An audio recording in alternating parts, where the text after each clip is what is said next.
السلام عليكم. النهاردة قناة النماء بتقدم لكم مزرعة. المزرعة دي نموذجية.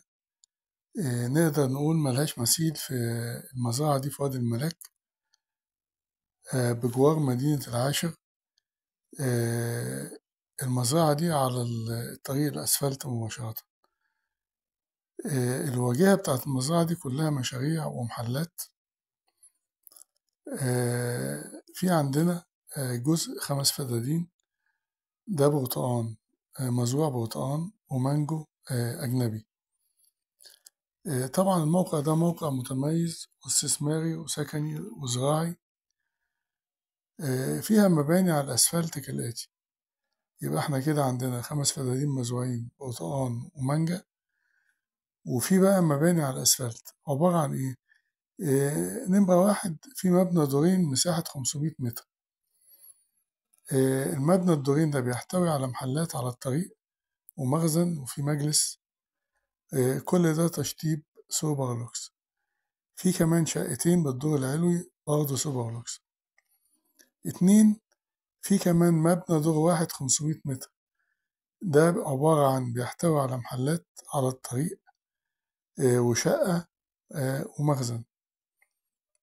في كمان مغسلة على الطريق مباشرة مرخصة وفيها عداد كهرباء 3 فاز، والمغسلة دي بتحتوي على 6 محلات للزيوت والتشحيم وخلافه. في عندنا بالنسبة للسكن في فيلا داخلية، الفيلا دي مساحتها 1000 متر، تشطيبات سوبر لوكس. محاطة المزرعة دي محاطة بسور وبوابة ومدخل خاص بالفيلا.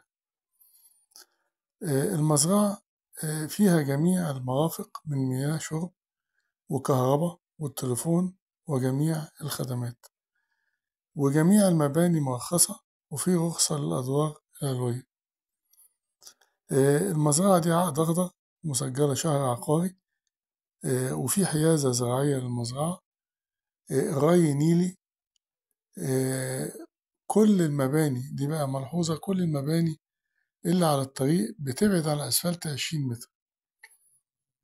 المكان في وادي الملاك بجوار مدينة العاشر رمضان على طريق التل الكبير المتفرع من الإسماعيلية الصحراء. قناة النماء بتتمنى إن الأرض دي تحوز إعجابكم، وهو عبارة عن مشروع متكامل زراعي وخدمات، وفي سكن محترم جدا وشيك جدا وتشطيب سوبر لوكس. رجاء نعمل اشتراك في القناة ونعمل إعجاب بالفيديو وندوس على زر التنبيه عشان تقدر قناة النماء توصل لكم كل جديد. لمزيد من التفاصيل رجاء التواصل على رقم 0120 180 8594. وشكرا.